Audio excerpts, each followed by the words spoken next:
Hello everyone, my name is Wayne. And I'm Rebecca. And we are your Bourbon Journey.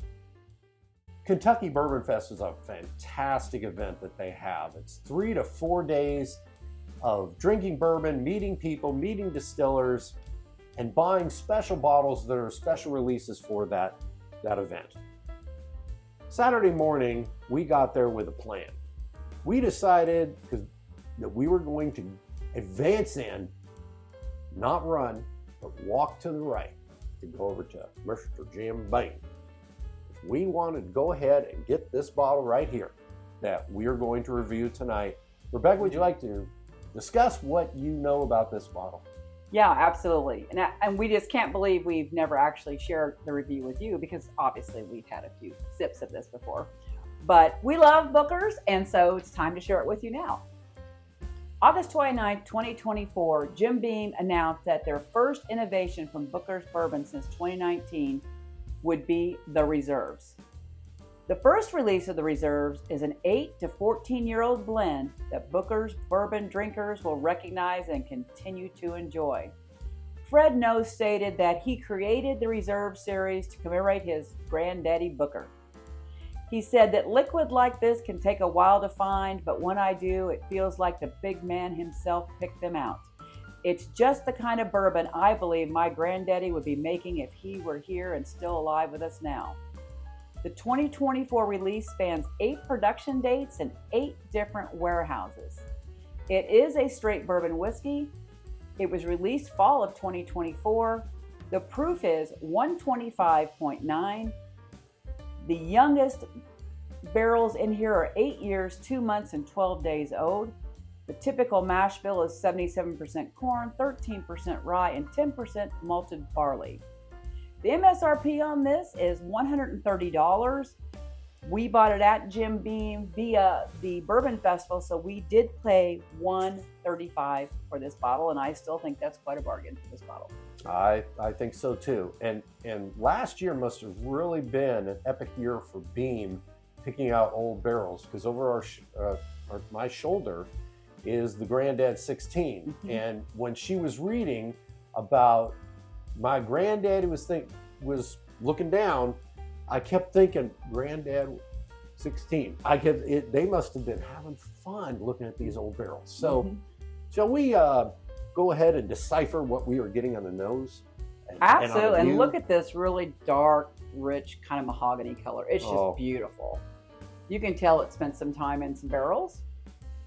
It's just gorgeous. Wait, this is no minor league bourbon. And I didn't give you a minor league pour either, did I? No, you gave me a major league pour. It's already getting some legs on it. Let's smell this nose. It's been a while. We haven't had this for several months. There's caramel. There's baking spices. Some brown sugar. Brown sugar. How come you taste so good? Maybe even a little hint of dark chocolate. Maybe a tad bit of cherry.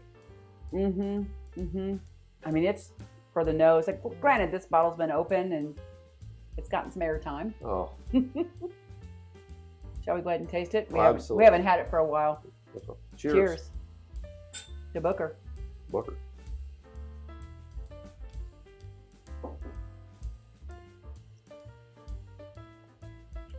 You can tell it's got some proof on it.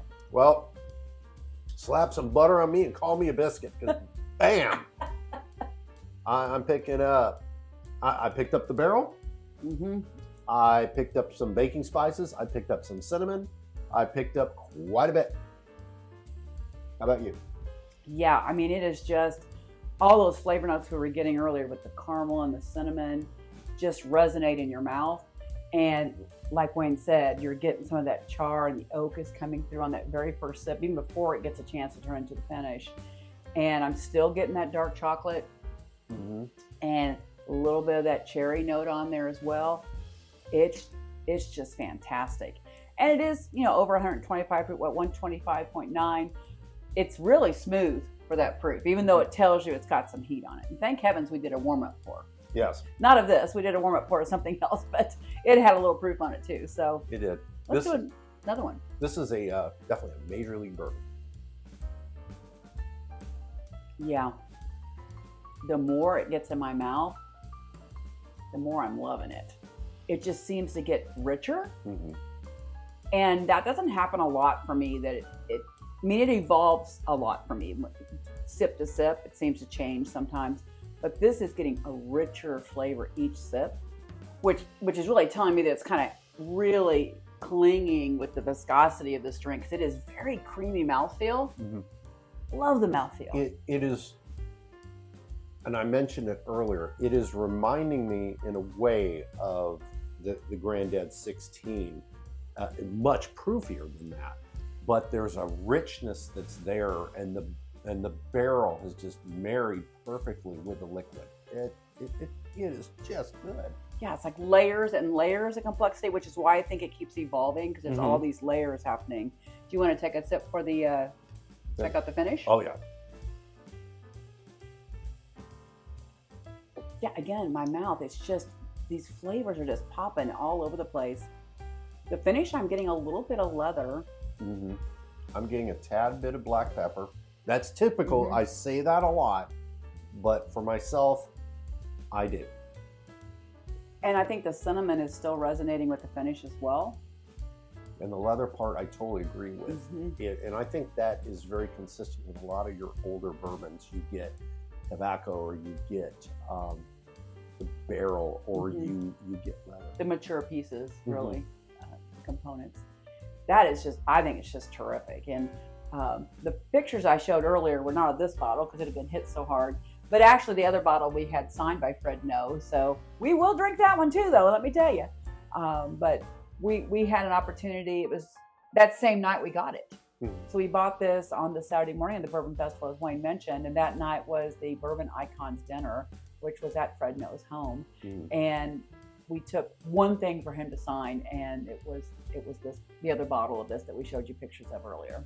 It was, and that was also the night, since it's back there, that Freddie Noe announced that Granddad 16 was coming out. Yeah, that was kind of a sneak peek. Yeah, it was. This is some good juice. Let's have a little bit more. This is one of those bourbons that, although we bought the backup bottle, I wish we would have gotten another backup bottle. A backup. I mean, it's going to be a once-a-year thing, so they didn't do quite as many bottles of this. And it was a little harder to find in certain locations.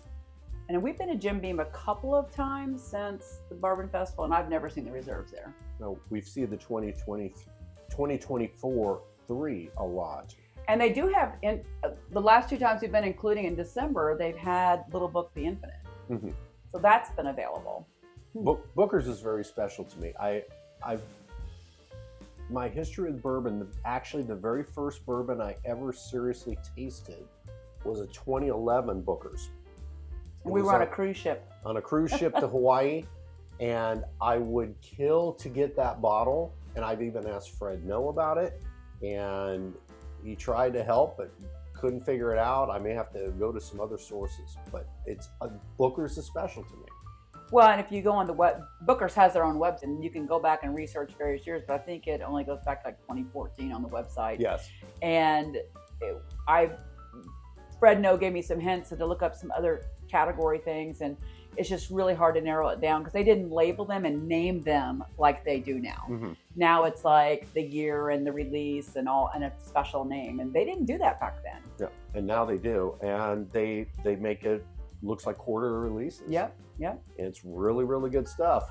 I'm looking forward to the first quarter this year, and for whatever that might be. And so that's one of the reasons we had to pull this out too. I'm like, I'm ready for some fresh Bookers. So. And also hoping to find another fourth quarter of 2024. So we'd love another one of those. Absolutely. Fred and Freddie, all you at Jim Beam, you are like family to us, and that's what the back of your sign says as we're leaving. Look forward to seeing you again in the near future. Cheers to all of you. I hope you'll subscribe to our channel. Cheers. Cheers.